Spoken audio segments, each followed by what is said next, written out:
My name is Amy McCreath. I'm the Dean of the Cathedral Church of St. Paul here in Boston, and I am just so thrilled 2 days back from my sabbatical to have as my first public ministry, welcoming all of you to this very special event, a day of learning and conversation guided by our friend and mentor, Dr. Rowan Williams. We have a small group of people gathered here at the cathedral who will be continuing the day with Eucharist and lunch and conversation. And we have today 275 people who have registered to join us remotely. And many of them are gathered in places in Massachusetts. Welcome to those of you who are gathered at St. Andrew's in Wellesley and at St. Thomas in Taunton, and perhaps at some other churches in our diocese. But we also have people who are joining this event today from Canada and Germany, Italy, the United Kingdom, France, Australia, Ethiopia, the Virgin Islands, and Jamaica. So we truly are the Anglican Communion gathered today with our former Archbishop of Canterbury. So what a pleasure it is. This event is the first major event that is being offered by a new project here in the Diocese of Massachusetts, which is the St. Paul Center for Theology and Prayer. This project is a partnership between our diocese and this cathedral. And the goal of the St. Paul Center for Theology and Prayer is to make disciples in all congregations in our diocese. We are planning to do a few big events like this one with major theologians a few times a year. And just as importantly, we hope to gather up and help people find the many, many resources that already exist here in the Diocese of Massachusetts for deepening our life of prayer and growing in our theological grounding. And so we hope that you will want to know more about that and offer your ideas to us about how we can serve your congregation and what are the issues and topics where you are having a hard time finding resources or where you have a resource to offer that you'd like others to know about. So please be in touch with us and join our newsletter. You can do that by emailing tspc@diomass.org. tspc@diomass.org. We want you to know that this event is being recorded, and before long it will be up on our website.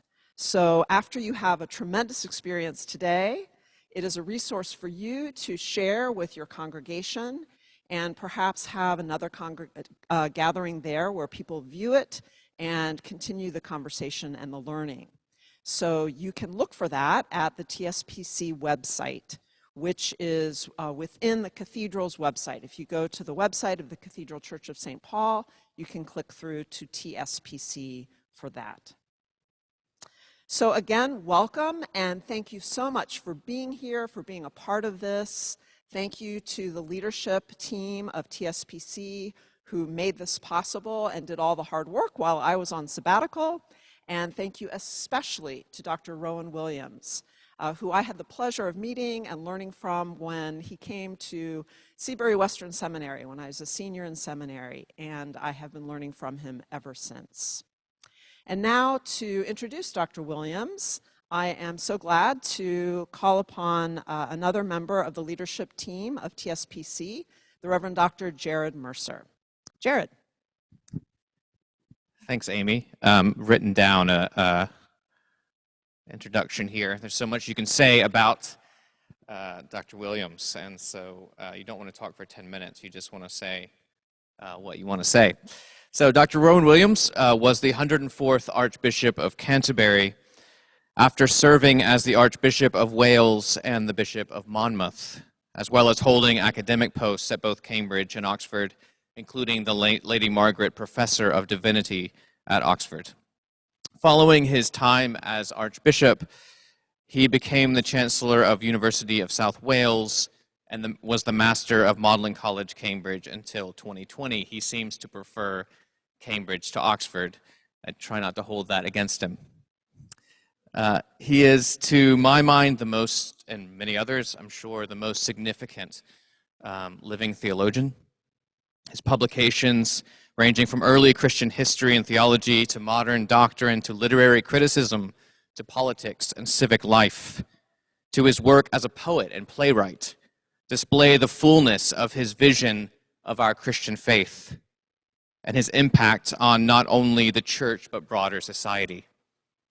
Dr. Williams' ecclesiastical and academic roles have never been secluded or withdrawn from the common life of all humanity and have been a persistent platform for justice, equity, and peacemaking throughout the world.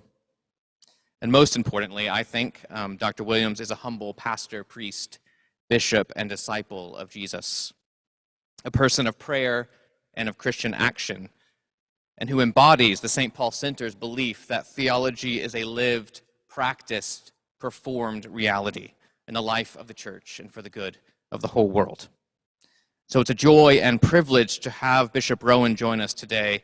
Please welcome Dr. Rowan Williams as he speaks to us on the topic, the Learning Church, Theology, and Christian Maturity. And I'll turn it over to you, Dr. Williams. Thank you. Thank you so much, Jared and Amy, and good morning to everyone there in the cathedral and everyone online. It's a very great pleasure and privilege to be able to speak with you and meet with you today. But before I say anything further, I better warn you that any strange noises off are the result of my being currently in my daughter's house in the middle of my grandson's birthday party. So if there are intrusions or unexpected interruptions, that's what it's about. So, a learning church. What do we expect to be learning about? The short answer, a short answer which of course comprises some very long periods of reflection indeed, is that we expect to be learning about God and the world, our place in that relationship. And because that relationship is one that can never be reduced to a once and for all formulation, but is always a matter of discovery, new horizons, new places, you might say, in our minds and hearts, then the learning that goes on in the church is very different from simply acquiring a set of skills that you can then turn to good effect in practice. It's a way of life. And in that sense, it's not in the least surprising that we talk about Christian life as discipleship, the life of learning, being a discipulus, someone who is learning. In a sense, then, we could say that what we're learning about, if we're learning about the relation of God and the world, is that we're learning about the church. And as soon as I've said that, I realize what a very odd and unattractive thing that may seem to be. Do we want to spend the rest of our lives learning about the church? Well, the record of the church, the present life of the church, is not always something that inspires, enlarges, and enriches. At best, it can seem to be a rather narrow focus on a rather eccentric leisure activity called religion. At worst, it's being exposed to the record of failure, betrayal, abuse, and cruelty in which the church has been so often, so regularly complicit. But of course, if we think like that, we're assuming that the word church primarily means that human organization that we're in various degrees, various ways, part of or committed to. Whereas, of course, if we go back to the roots of Christianity, there's something slightly different going on. The church, as St. Paul describes it in Christian scripture, is, you might say, the whole creation seen in a certain light. The church is the context in which all life exists. Because the church, the body of those assembled, called out, as the word ecclesia suggests, the church is every living creature living out its invitation from God. I think to begin thinking about the church in terms of invitation is something that can transform our perspectives. We as human beings are invited into a network, a communion, an exchange of life centered on the figure of Jesus. But that exchange of life is not something confined to a particular subset of human beings, pious human beings, respectable human beings, or even Christian human beings. Because creation exists because of invitation. God has invited us to be, and to be fully, freely, and joyfully. And that divine invitation, that divine initiative which says to all things made, come and be at home in endless love, come and be at home in the Trinitarian life. That's what we're talking about. That's the call element in the word ecclesia, the community of those who are called out from their isolation, called out from their own different kinds of imprisonment and unfreedom, called out into a new territory, a new air to breathe, a new horizon, a new network of relations. It's why, of course, in the 8th chapter of Paul's letter to the Romans, it's clear that what goes on in the church is something to do with what happens to the whole of creation. And if there's one thing we really need to hear and to take on board these days, surely, it's that awareness that what happens to us as a community of faith, and what happens because of us as a community of faith, is really closely bound up with what happens to the whole of creation. And that when we have been sprung from our traps of self and fear and guilt, then creation at large can be more at home with itself. And if we fail to let ourselves be sprung from those traps, not only do we remain trapped, but creation itself suffers. As Paul says, creation groans and labors until we are liberated. So that's where I want to start, really, with the sense that the church is simply creation responding to God's invitation in every aspect, at every level, growing into what God purposes for us, growing into, we might say, God's welcome for what is made, because God has made us to be welcome. God has made us to come home to God. That means, of course, that when we think about the relation of the church to the world around, we're not simply asking the question of how this strange leisure activity called religion somehow manages to slip into an overcrowded world as a bit of a minority interest. We're asking rather, how do we live in a world whose context we know to be so much greater, so much bigger than any system around us? How do we live honestly, with integrity, with courage, in a world that belongs in the context of God's invitation?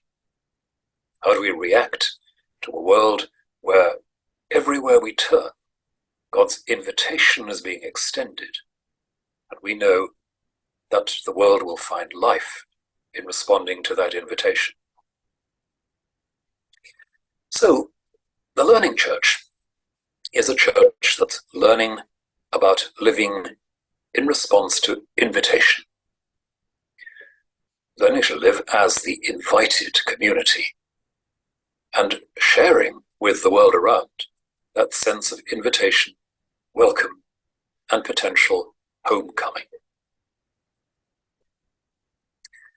So how does this actually work out in practice? Well, it's helpful, I think, to look at some of the ways in which the New Testament itself deals with this. And sometimes talking about this, I've turned to St. Paul's letters to illustrate the process of how theology is brought into being. and particularly in the first letter of St. Paul to the Corinthians. So bear with me, I want to talk a little bit about what's going on in Paul's first letter to the Christians in Corinth, because I think it brings into focus 3 or 4 things about how theology gets going. So Paul is writing into a context of Christians who are in various ways at odds with one another. They live in a degree of tension with one another. Not entirely an unfamiliar sensation for Christians these days, not least in the Anglican Communion. And it's important to remember that we have not just invented conflict between Christians in the last 10 or 20 years. On the contrary, from the very first moment, rivalries, rival accounts of belonging, private local loyalties as opposed to global and universal ones keep coming back in the context of this community. So St. Paul is responding to a situation in the Christian community in Corinth where partisan loyalties, local belonging rather than general belonging, rivalry and uncharity between different groups is prevalent. Different groups are claiming superiority over others. We have had the best teacher, we have the truest, purest form of faith, we have leverage over the rest of you who are unfortunate enough to have less important teachers and less secure faith and authority. So that's what Paul is writing into. And the first thing he does in responding to the Christians in Corinth is to say, where on earth, in a community like the one we're supposed to be, where on earth can you possibly derive any claims of superiority, any justification for rivalry? And he is, of course, famously quite rude about the Corinthians. You're not so very impressive that God was so overwhelmed by your virtue, your importance, your wealth, your success, that he felt himself bound to commit to you. No, not many of you were particularly wise, not many of you were well off, not many of you were that successful. And yet, out of that near nothingness, that emptiness at the heart of so many of you, God has brought life. What do you have that you did not receive? You have not earned your place. And the great teachers of the faith have not somehow given you leverage and advantage with God. In this community, where can you find ground or justification for superiority or exclusion? So, faced with a divided, fractious, bad-tempered church, Paul launches in straight away with that drastic challenge. What kind of community do you think you're living in? Is it one that simply reproduces the obsessions of the world with status and difference, with hierarchy and separation? Or is it actually a community which exists simply because of God's welcome, because of God's invitation? He goes on to build on this. If this is a community that exists by God's action, in virtue of God's invitation, then the initiative always belongs with that unconditioned love, but not with us. The initiative does not lie with us. And so, the importance of teachers, systems, affiliations, groupings, all of that is relativized very drastically by the fact that ultimately it's God who's acting here. It's God who's inviting. It's God who is creating this community with as much freedom as God exercised in creating the world itself. And then Paul plunges in still more deeply, and we're still within just the first couple of chapters of 1 Corinthians. He's doing quite well in packing this with content. Paul plunges in more deeply. We're here because of Jesus. The invitation that has drawn us together the invitation that has started us on the homecoming route to God's love and God's bliss, is an invitation bound up with the life and the death and the resurrection of Jesus of Nazareth. In that sense, Jesus is the creative power and the everlasting wisdom of God. Jesus is for us the act of God and the mind of God, we might say. And that is an act and a mind not at all imprisoned by or restrained by our expectations, our systems, our successes. Look at who Jesus was. Look at how the life of Jesus and the death of Jesus actually work out. Is this a life of worldly success? No, it's a life of persecution and apparent failure. And yet, in this, God demonstrates once and for all God's freedom to bring something out of nothing, God's freedom to bring life out of death. So, what I've been describing is, as you might say, 4 stages of Paul's argument at the very beginning of his letter to the Corinthians. Here we are in a divided community, first of all. Secondly, why on earth, in a community such as the church is meant to be, why on earth do we think we can justify rivalry, suspicion, division, and the sense of superiority? Because, thirdly, this is a community that exists because God wants it to exist, not because we've decided to establish this kind of community on this kind of foundation of human achievement or even human wisdom. And fourth, and most importantly, this is a community which has come into being because of the strange, disturbing, you might say paradoxical, life and death of Jesus. A life and death not marked by success as we understand it, and yet a life and death lifted up by divine action in resurrection, as if God, raising Jesus from death, says, "Here is who I am. Here is what I am." So out of that kind of argument at the beginning of Paul's first letter to Corinth, out of that come, we might say, 3 very basic principles about living in the church, or 3 basic principles that make sense of living in the church. First, we might say, is the divine freedom. God is not at the mercy of our success or our failure. God remains God, able to do and say and be what God is, what God desires to be. Divine freedom. And then God defines who God is, what God is, in Jesus. Jesus crucified. Jesus betrayed and forgotten. Jesus rejected. The power of God and the wisdom of God.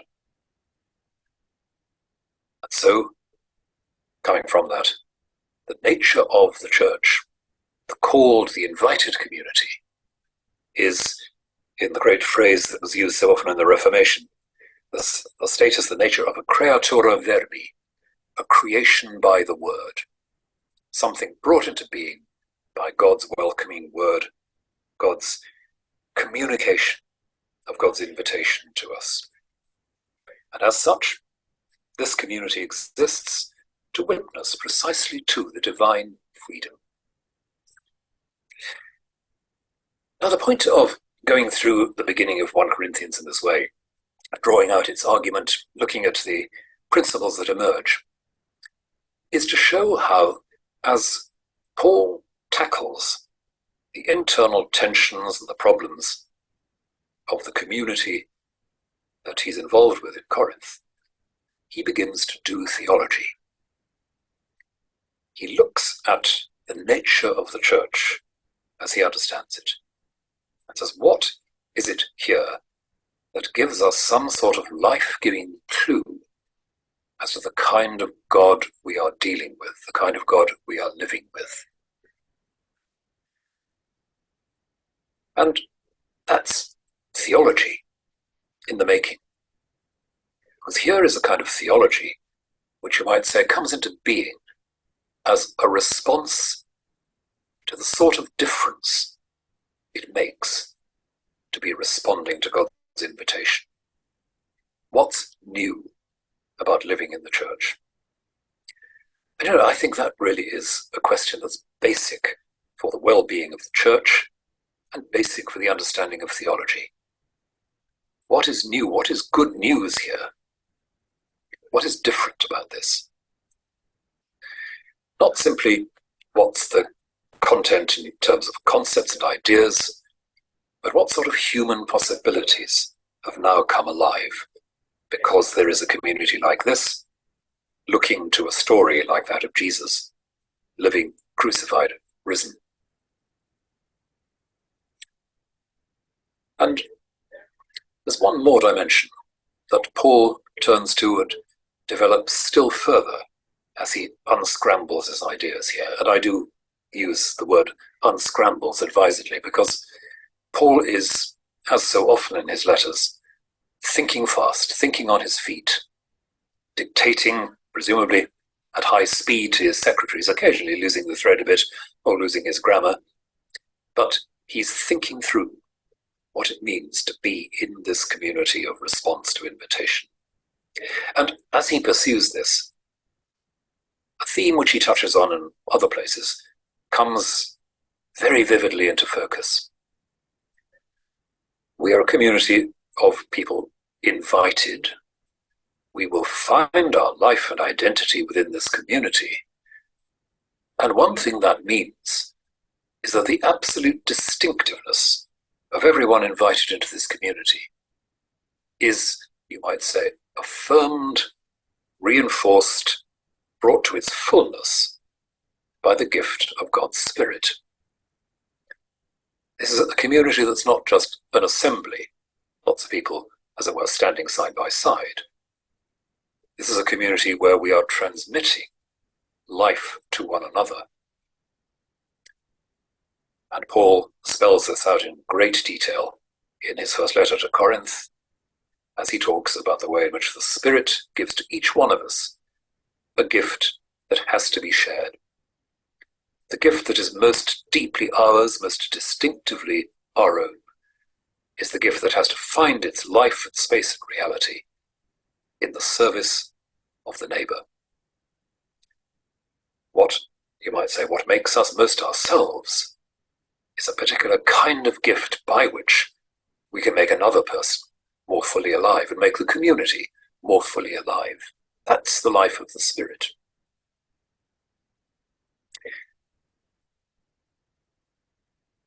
Paul wants his community in Corinth to be learning not simply who they are as individuals, but who they are as servants of one another, as life givers for one another. Learning not just what their gifts are in isolation, in individuality, but what their gifts are for bringing others alive. Because that gift by which we bring others alive is actually the most distinctive, the most unique thing about each one of us. And it will be very different. It will be more or less dramatic, visible, public. And we have absolutely no call to despise or belittle the gift of the neighbor, because each is given something which will be necessary for the life of all. And Paul then pushes just a bit further, and particularly, of course, develops this in the second letter to Corinth, even more than in the first. It means that, in some sense, the flourishing, the coming alive of everyone is good news for all members of the community, and the frustration, the oppression, the abuse, the dehumanizing of any one is everybody's problem and everybody's suffering.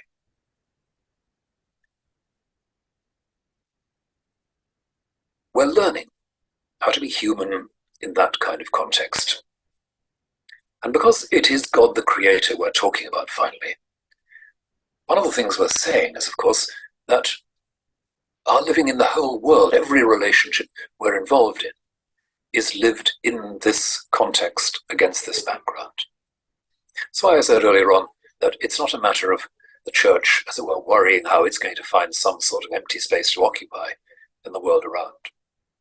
No, the world around is our immediate context in one sense, but we can also turn that on its head and say the God we believe in, the invitation we're responding to, is actually the context of everything we encounter. And our job is to live in the light of that wider context of invitation and welcome and homecoming. That's where theology begins. That's where the learning process has its roots. And good theology goes on, as you might say, shuttling between those two poles. What kind of community is this? What does that tell us about the nature of God? And when we've clarified a bit further what the nature of God is, back to the community, what are the implications of that? And that's the reason why it's not actually particularly helpful to ask which comes first, theology or practice. It's chicken and egg. The reflection and the living out go hand in hand. The prayer, the thinking, the service all belong together. They're all part of this distinctive kind of human life, this living into new possibilities that comes alive in the context of Jesus Christ.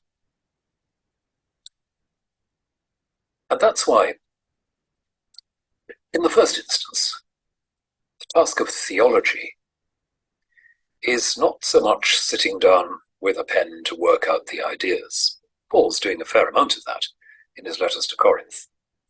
But it's interesting how often he goes back both to the stories and the texts of Hebrew scripture and also to the hymns of the Christian community. What kind of God do we believe in? Well, look at the stories of how God has interacted with human beings. Look at what is now possible in your prayer and your service as a community. And actually, listen to what you're saying to God in your hymns, in your prayer and your praise. It's why in the early centuries of the Christian church, it mattered a great deal in theological debates to attend to what was being said in worship and what was being done in worship. There's a very famous passage in one 2nd century writer who says, well, surely this must be a better way of expressing God's truth, because this fits in with the Eucharist. Our teaching is in accordance with the Eucharist. A phrase which at first may sound a bit strange, but I think that what he means is simply, one of the things we do is to share bread and wine at the Lord's Supper. And that wouldn't make any sense at all, unless this sort of thing were true of God and of Jesus in general. And of course, we shouldn't forget that in 1 Corinthians, once again, Paul has really quite a lot to say about the Lord's Supper, about the Eucharist. Not a systematic theology, but again probing what kind of event the Lord's Supper is, what its meaning is, if it really is the sign of our response to God's invitation. So the role of prayer, the role of worship, the role of liturgy, the role of narrative and scriptural reading in doing theology is built in here, baked in, as people like to say these days. Because we're always looking, as we start doing theology, at what's different. What do we do that's not just the same as everybody else? Paul in 1 Corinthians is picking his way between his own Jewish identity and inheritance and the Gentile, non-Christian world in which most of his readers are living. He's not, interestingly, just slamming the door at any of that, but he does say, well, we believe something which is a real puzzle to the Jewish world and a real scandal to the non-Christian non-Jewish world. Yes, says Paul, this is strange. This is a very bizarre and challenging perspective that we're asked to inhabit, to live our way into. But that is the perspective that the life and death and resurrection of Jesus, as it were, imposes upon us. I said that in the early church, many arguments turn on appeals to both the reading of Scripture and the way in which worship is conducted. I mentioned earlier that Paul is already saying, barely 30 years after the crucifixion of Jesus, probably rather less, in fact 20 years after the crucifixion of Jesus, saying, this crucified peasant from Galilee is actually the one in whom the creative power, the creative mind of God are visible to us, tangible for us. Quite a claim within less than a generation, as you might say. And as the early church unfolds, then what we say about Jesus as human and Jesus as divine becomes, of course, one of the most pressing, urgent, and complicated questions the church has to confront. And as the church tries corporately in those early centuries to come to a shared mind on this, the appeal is very often just to this point. Does this make sense, what we're saying in our worship, what we're doing in our prayer, what we're assuming in our sacramental practice? So when we talk about theology and Christian maturity, we're not, I think, talking at all about a kind of school of advanced studies. We're not talking about Christians simply exercising their intellectual capacities for the sake of it.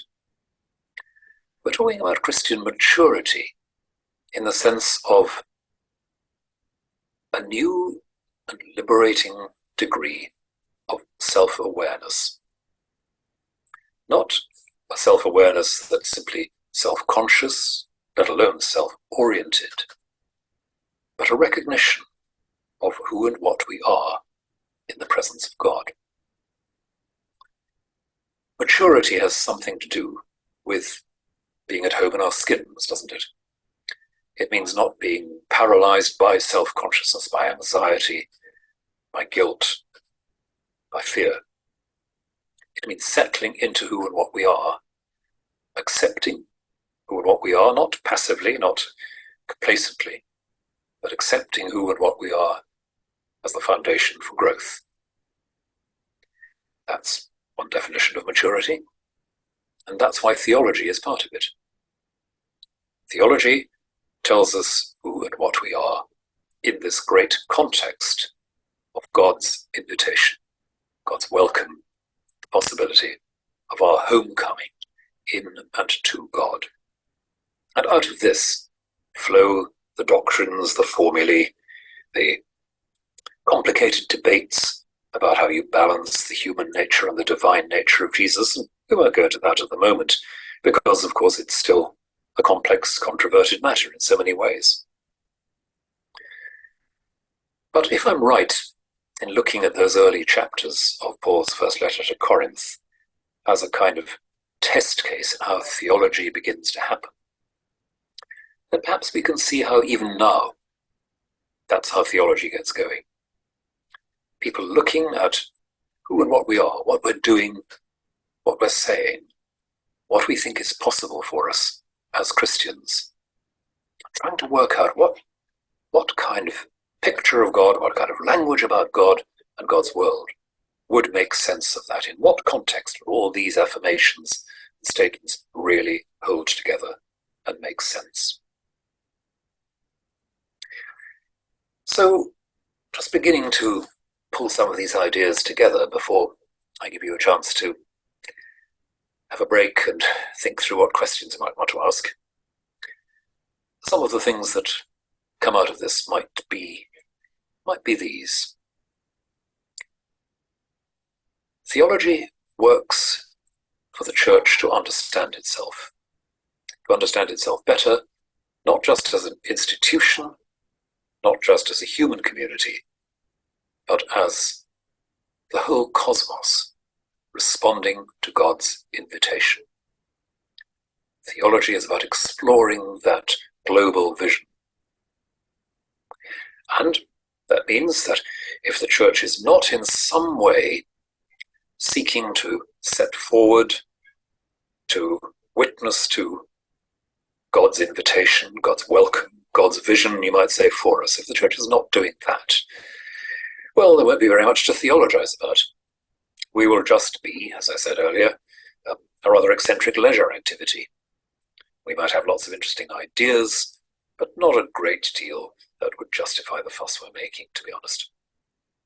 So, what's happening around us in the Christian community that is about setting forth that invitation, that welcome, that vision? We work critically, conscientiously, for the sake of the new humanity, the liberated, restored, reconnected humanity that's made possible in Jesus. We listen again and again to the Christian story as one that opens up that perspective above all. And we feed into and we are fed by the process in which we take ourselves back to the beginning, back to the heart of things, gathering quite explicitly, quite simply, as the guests of Jesus Christ at the Lord's Supper, at the Eucharist. You could say, it has been said, that all theology in a sense does begin with the Lord's Supper, with the Holy Eucharist, because it's there above all that we find ourselves as guests, as invited guests, as welcomed, as brought home. And of course, we are welcomed and brought home at the Eucharist at the very same moment when we are reminded that all that took place in the night in which he was betrayed. We kick and protest, push back against the divine invitation in the most perverse and self-destructive ways possible, and yet we find the invitation triumphs again and again and again over our rejection.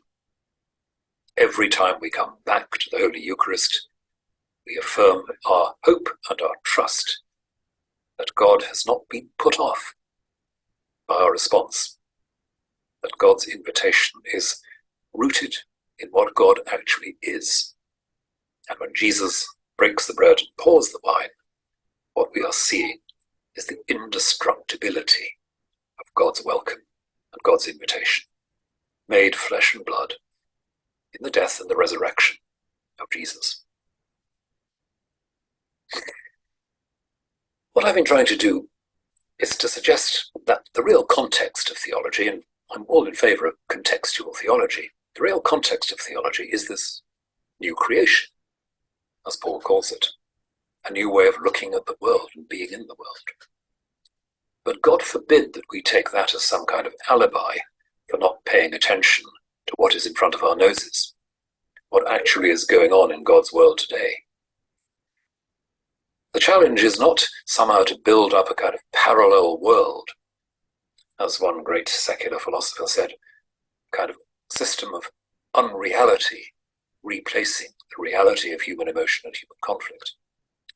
No, we seek rather to look into the heart of things, into the mystery of things, which is why in the letter to the Ephesians, Paul, or whoever it is who's channeling Paul in the letter to the Ephesians, speaks of the events around Jesus' death and resurrection as revealing something hidden in the very depth of reality, something that's been there from the first moment of creation. Death and resurrection of Jesus make plain the mystery hidden before all ages. They take the veils away from the hidden possibilities, the hidden hope at the center of all being. That's what Jesus uncovers. And again, if we think of the life and death of Jesus and the resurrection of Jesus in that light, we can see why we're again and again driven back to how are we going to talk about this unique figure in whom language about God and language about humanity belong together. our theological exploration is bound up with that sense of how we are addressed in our depths, how the mystery of what we are in the world we're in is unpeeled, uncovered. And as Paul says in his second letter to Corinth, how we see glory in the midst of the mess and the muddle that is human life. The glory of God's unceasing, undefeatable invitation and welcome. So there we are. There's a few thoughts to get us going about how theology starts, what theology begins to lay bare for us. As I've hinted, if our life of prayer, service, and witness is somehow weak or indistinct, if we don't actually believe in the extraordinary possibilities for all human beings and all creation that God has built into creation, then actually we're not going to have anything very interesting to say about theology. We may have a few general ideas about the philosophical aspects of divine being. We may have a sort of emotional attachment or sentimental attachment to certain kinds of religious activity. But we won't yet quite be in the framework of the new creation, that radical, comprehensive set of new possibilities opened up because of Jesus Christ and the way in which we've heard and responded to God's invitation in Jesus Christ. That's where theology starts. That's where it returns to again and again, when the church is doing its work of worship, selfless service, generous witness, invitation. Theology is part of what happens, not as a self-indulgent system of trying to tie up the truth about God in inadequate words, but as part of our active witness, part of our making sense of who we are, what the world might be. Well, thank you, friends, for listening patiently to these introductory remarks. And I think the idea now is that you take a short break and we come back together in 10 or 15 minutes, I believe, to see what sort of questions have begun to come up. So thanks once again.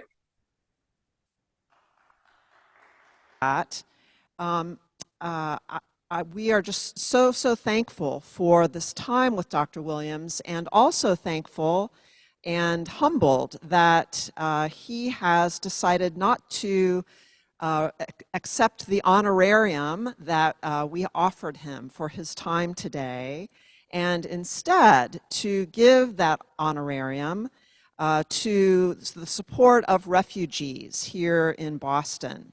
And in particular, he has requested that his honorarium go to support the Afghan refugee families that are being served and helped by our church, St. Paul's in Newburyport. And we're just so thankful for that.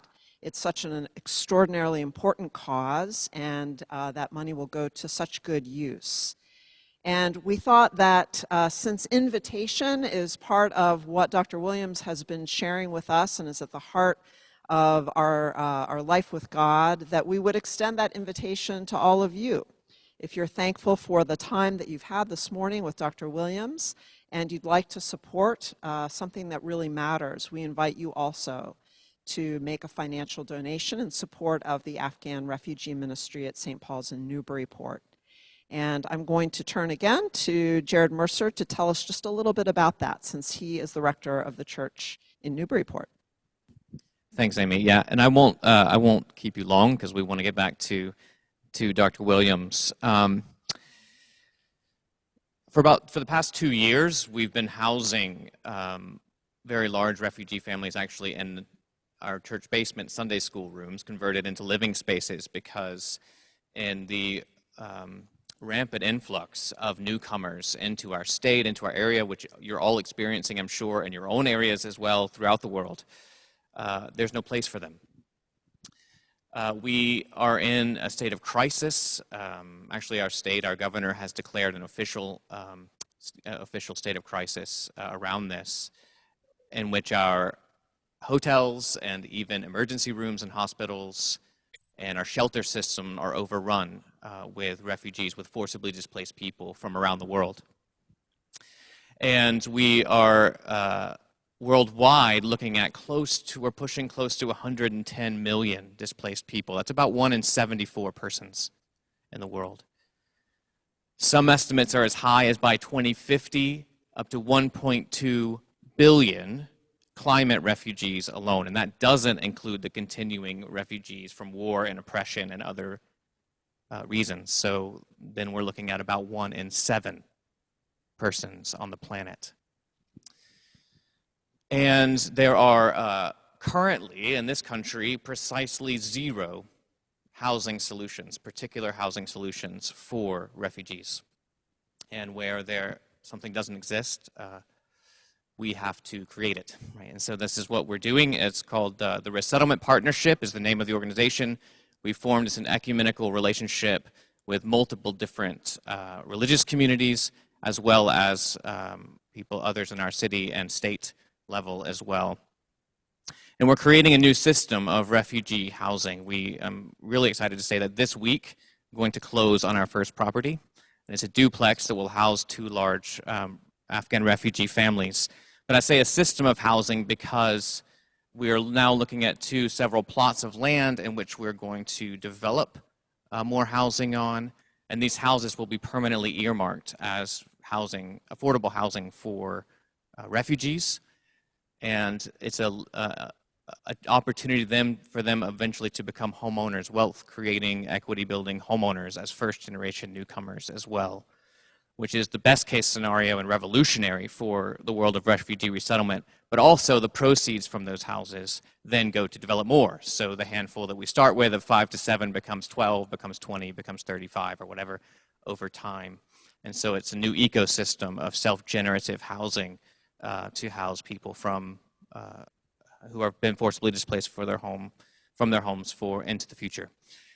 So it's this kind of invitation into new creation because, again, theology doesn't inform us. It makes us new creations. The gospel transforms us. And we want to extend that invitation in this way. And I have no problem using this platform that I have today to ask for money for this, is because it's 100% volunteer organization, so that all donations, anything, goes directly towards supporting refugees, not to pay me or anyone else, because we're just doing this because it's right and not because it's a job. So there's I think going to be shared on your screen a QR code and a link and stuff. If you'd like to give, if you're able to give, do so as much as you possibly can.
We ready?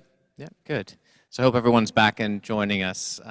Thank you again, Dr. Williams, for your wonderful talk. And we'd love to engage with it more, and people are sending in questions, and we won't be able to get to them all, of course, but I've got some here that have been passed on. And wanted to begin just one of my own as well, a bit of a fun question to start, and it's not one I can answer myself, so it's kind of unfair to ask it, but given All Saints Day, that we've just passed, and that many churches, certainly in the Episcopal Church, will be celebrating together tomorrow.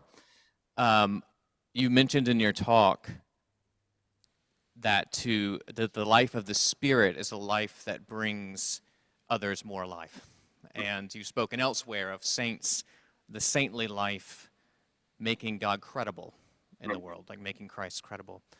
So if you were to pick a saint that has done that for you, that has made you more alive, that has made God credible in your life, who comes to mind? It doesn't have to be all-time favorite, because again, I think that's an impossible question, but just who comes to mind and why? Sure. Well, thank you for that. It's a really good question. I guess in recent years, one of the people I've kept coming back to is the Russian Orthodox nun, Maria Skobtsova, who spent her life, most of her adult life, in Paris in the early 20th century, working with refugees, and eventually was arrested by the Gestapo when they arrived in Paris because of her work defending Jewish people in Paris. And she managed to smuggle a lot of Jewish people out of Paris to escape from the Nazis, and eventually she was murdered in Ravensbrück concentration camp in 1944. Just an extraordinary woman, someone who'd been a poet, a political activist before the Russian Revolution, who was very briefly, I think, the mayor of a communist town in Russia during the Russian Civil War, who was arrested by both the Tsarists and the Bolshevists at various points. She was twice married, twice divorced. She had 3 children and ended up herself as a refugee in Paris and decided she wanted to be a nun, which was not the obvious career choice for somebody with her background, and devoted the rest of her life to both writing, theology and poetry, and to this ultimately very costly activism. She comes across as somebody of enormous moral, emotional force and joy, sort of positive forcefulness. You only have to look at her photographs to think, I really would like to spend half an hour just looking at her in her company. So, yeah. Oh, that's great. Wonderful answer. Thank you. Face this screen here. All right. It's going to be a bit odd. Now, Dr. Williams will be looking at my side, but that's all right.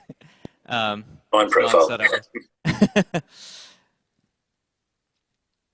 I'm going to pull out one of these questions here.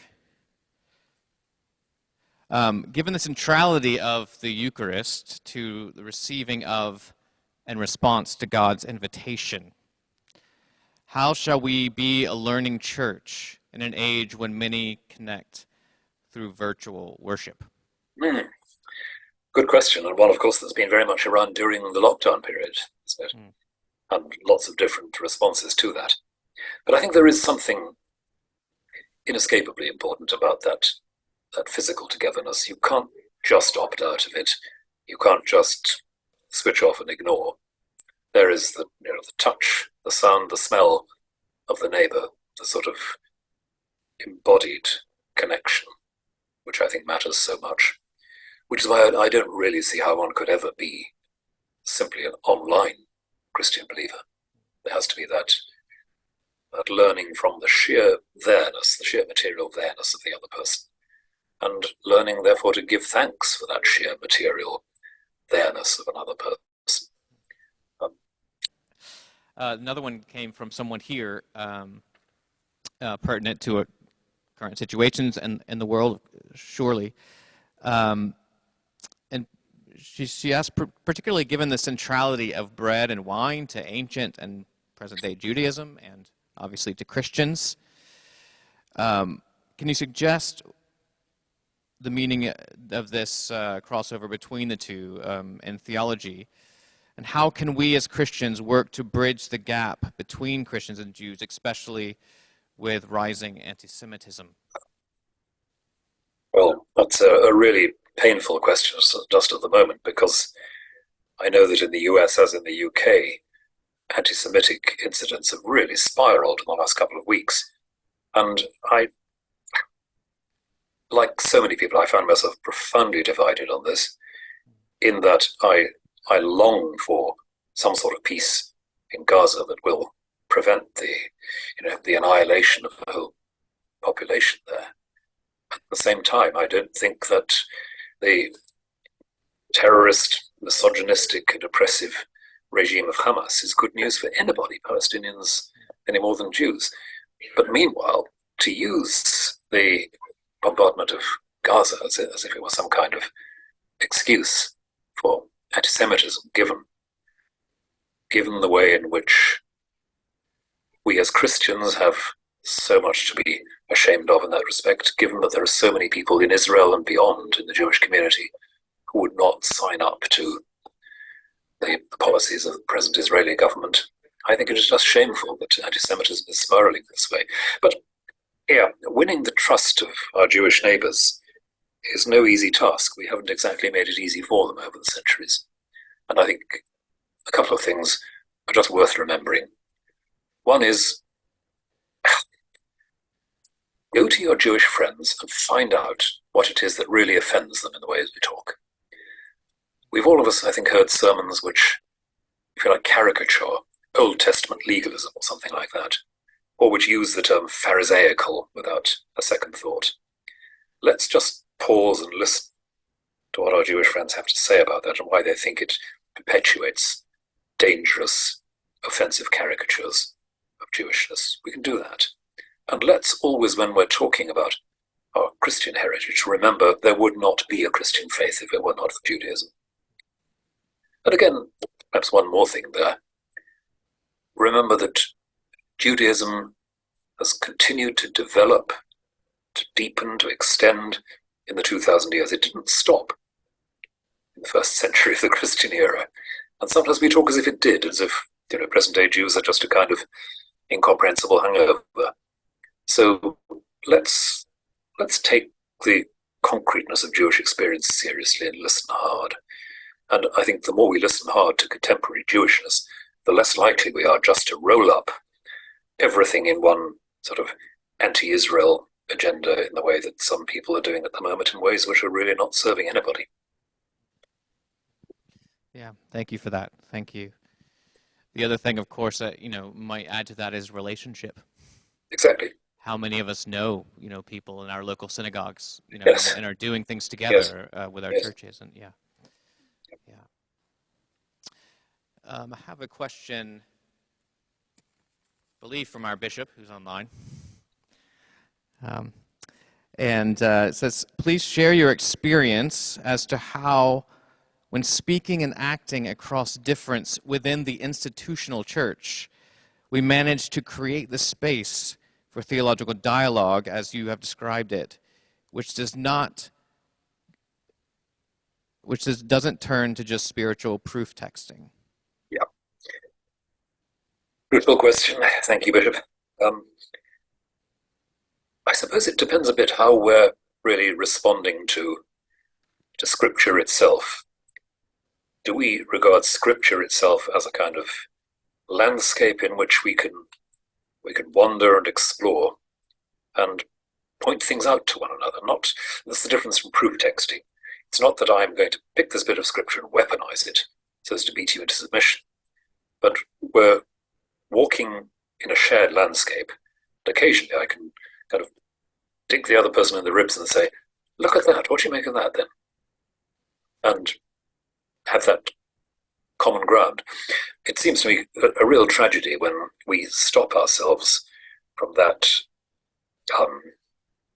that patient walking together in the landscape of Scripture by reducing every text or every story to a proof text or a bit of ammunition on one side or another of contemporary debates. And I've often quoted the instance of finding myself many years ago in a meeting of senior Anglican bishops where we were doing our Bible study, and we got onto the road to Emmaus, and somebody in the group rather ingeniously managed to steer that back to the culture wars within the Anglican Communion.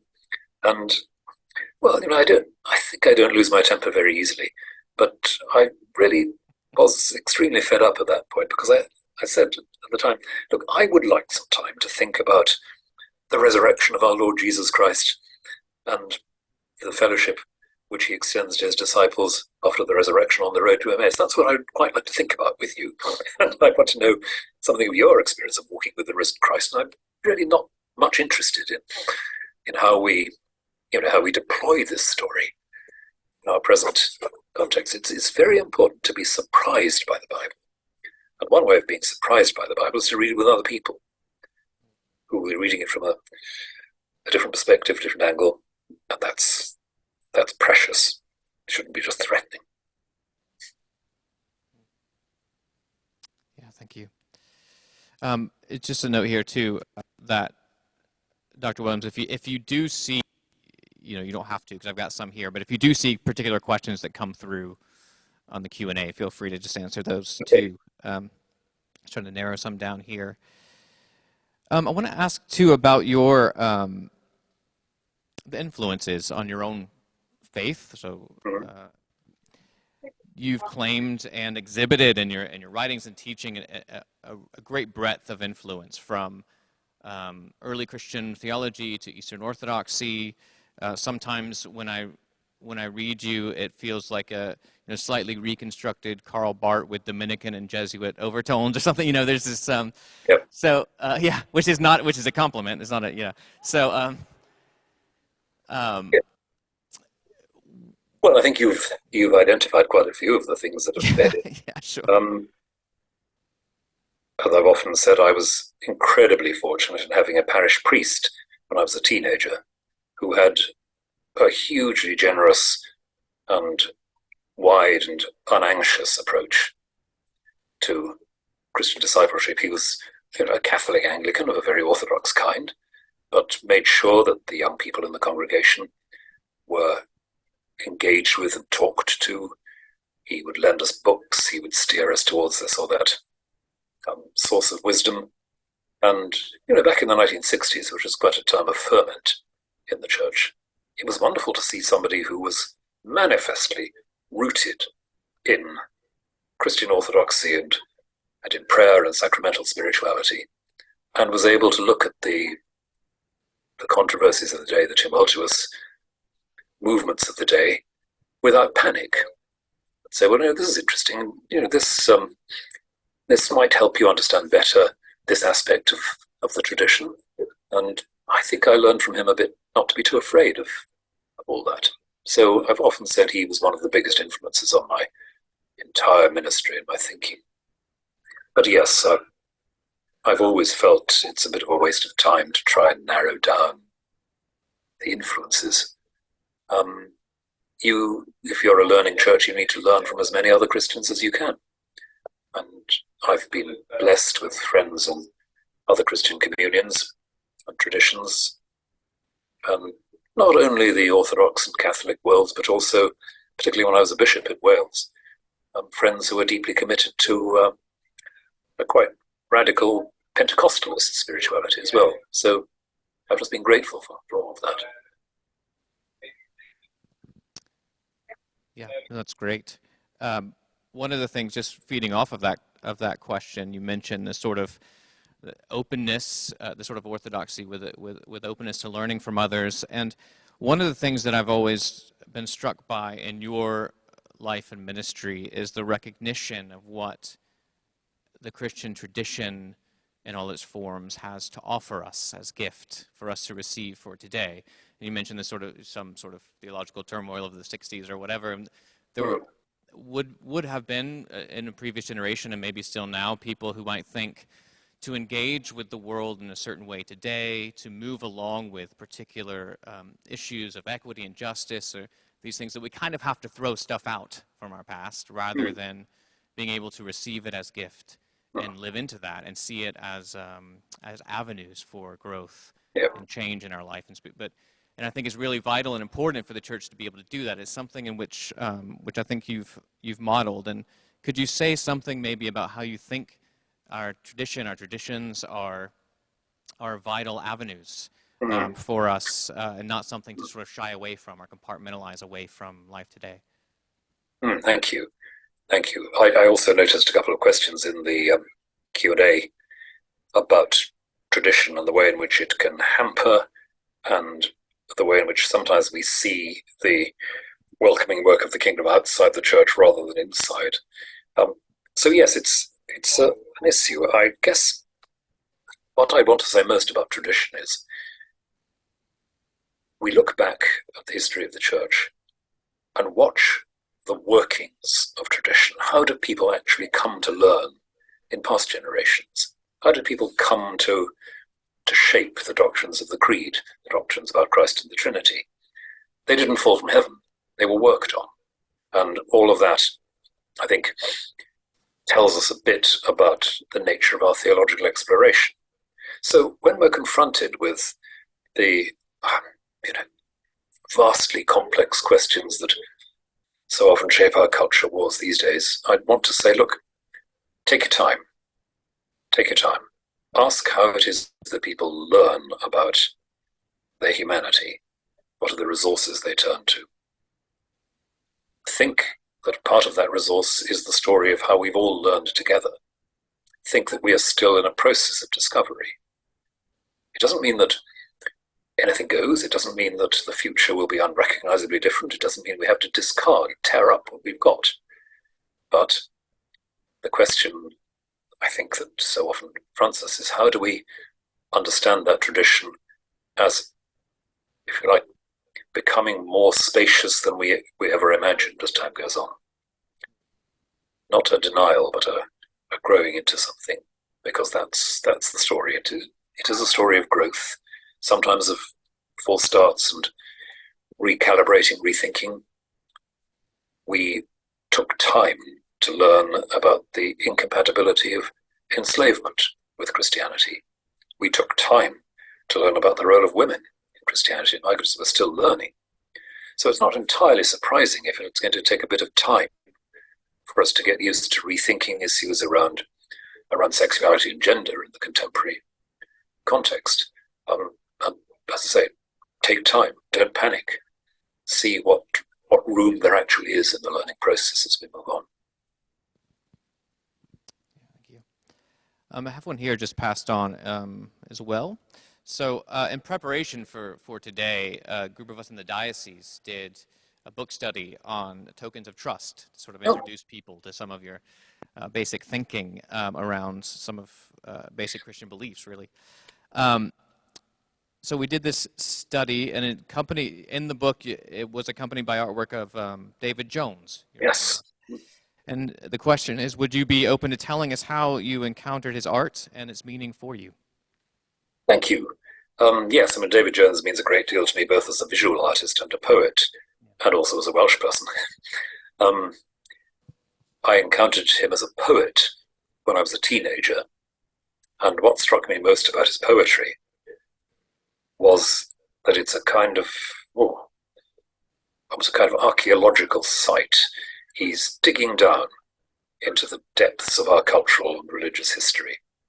And in one of his greatest long poems in the 1950s, he's trying to present the Eucharist as something whose roots go right back to the beginnings of human culture.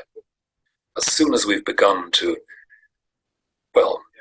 plant grain and to make bread, or to distill wine, as soon as that started, we have created ways in which God is active between us.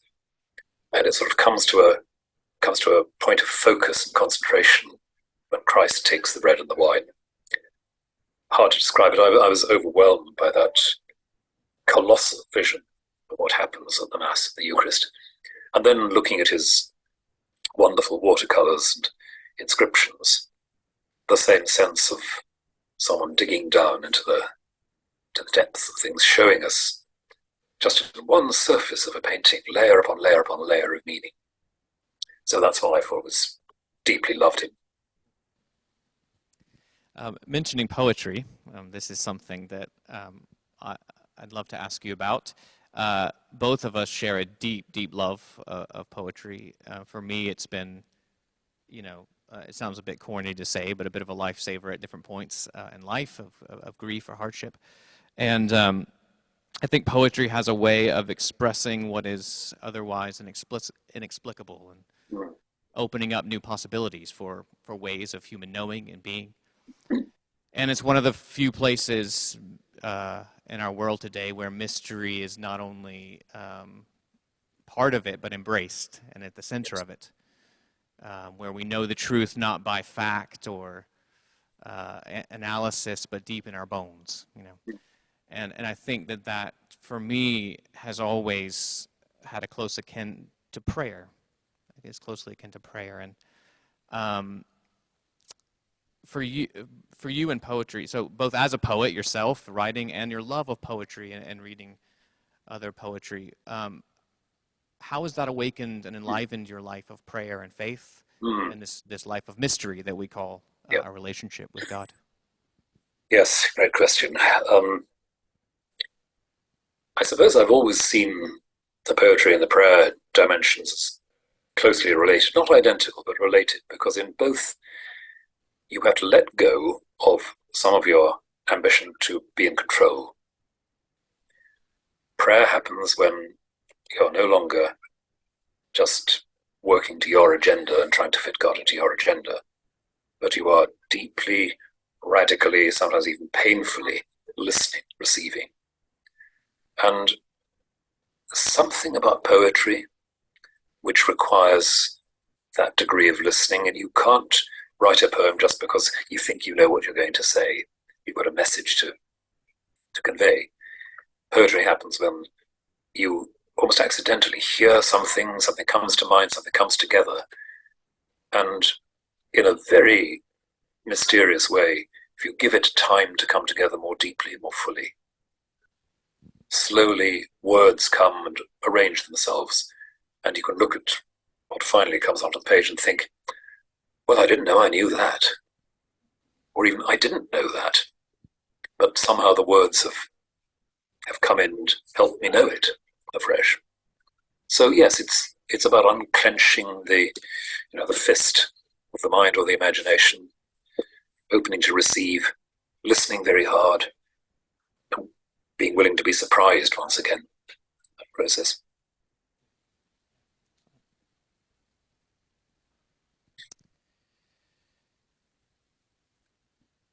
So here's a question from Joan.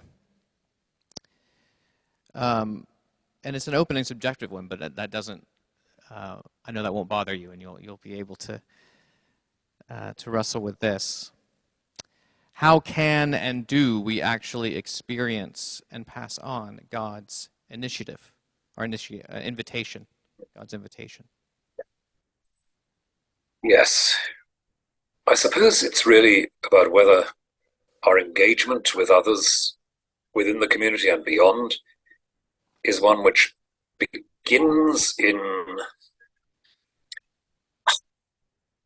not putting up barriers, not setting conditions, saying, I'm willing to inhabit the same world as you. And I'm not going to set you an exam before we inhabit the world together. I'm not going to make you pay your entrance fee. I'm not to inhabit this world with you. And that doesn't mean that we never get around to challenge, far from it, or critique, that we're absolved from judgment. It just means we don't begin there. We begin with trying to build up the trust that comes from a sense that we do inhabit the same world. And I think that's how in relationship we start to build here. To say, God has made me part of God's world, along with others, quite independently of my earning it. So that is how I must be with others. Paul says it more than once, Jesus too. You have received freely, says Jesus, give freely. And Paul saying, what do you have that you did not receive? All of that's there. If God has been so absurdly indiscreet as to invite you without any qualifications to be in God's company, well, go figure, as I believe you say in the United States. A few people have asked, let's do a few more here so you can also get back to your birthday party. By the way, the most important thing to say is that you should tell your grandchild that there are several hundred people from around the world celebrating his birthday with him, and we all wish him happy birthday. And so that's, I will tell him. Thank you. Several people have asked things about young people in the church, and I think one way to think about this or phrase it is, with everything happening in the world today, and looking at our future, and looking at for a lot of young people, there's a grim prospect of what we're facing and who we are and who we're becoming as a society and what's happening in our world.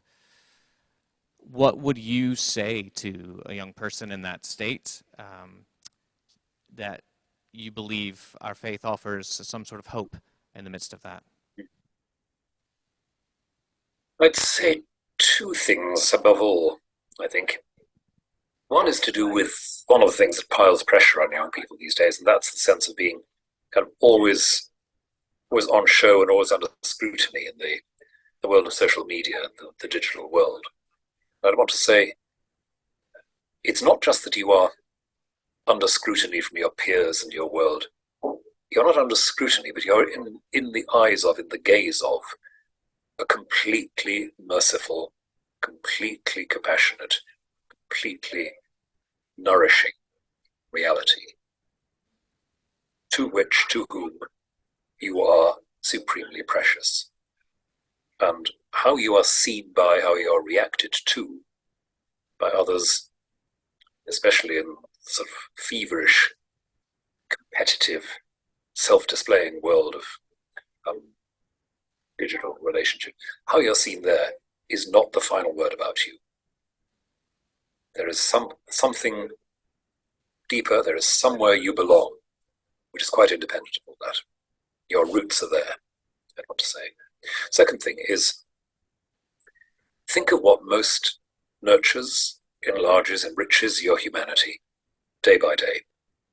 Think of the things that you treasure, and think that those are worthwhile, whether or not the world honors them or defends them. Just, be sure that these things are worthwhile. I say that sometimes if I'm speaking to students about ecological affairs. It may be that it's too late to save the planet. It really may be. Well, never mind. Plant the tree anyway. Do the work. It's worth doing because it is worth being in life-giving relationship with creation rather than otherwise. And we as a community of faith will promise to be faithful to you in your honoring of that. I think, sometimes what the church most needs to say to young people is, we want to be faithful to you. We want to honor your deepest desires and intuitions. We want to be there for you.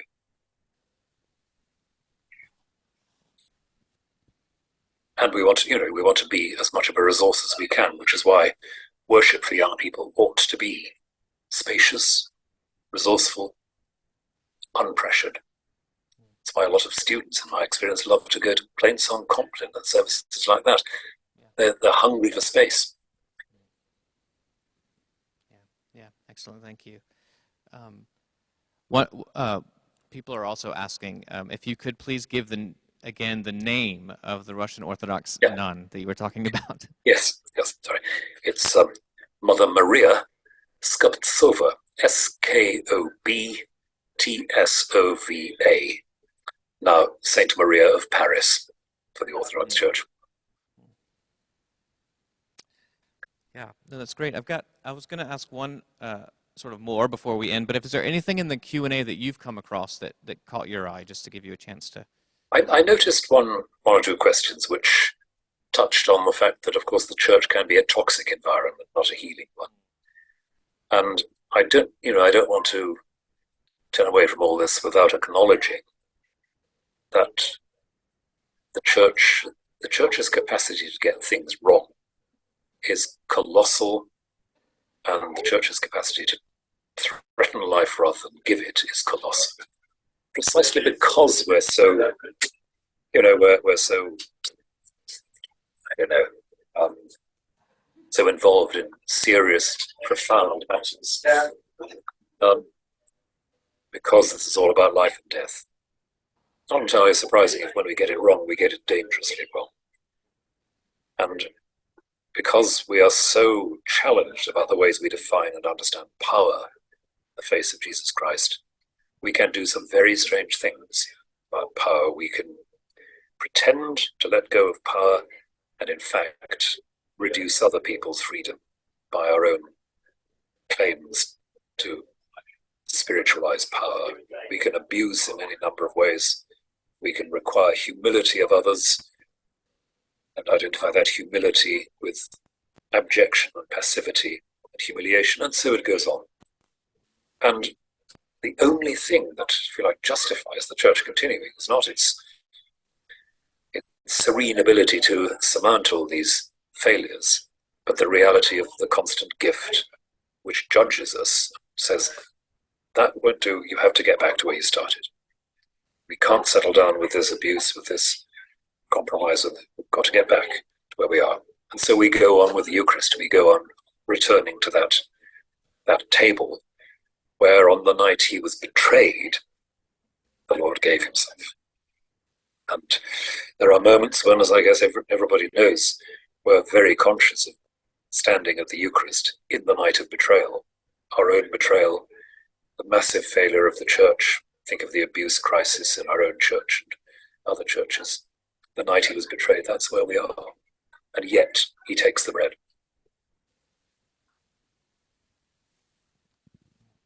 Yeah, thank you very much for that. I think we've probably taken up enough of your time away from the birthday party.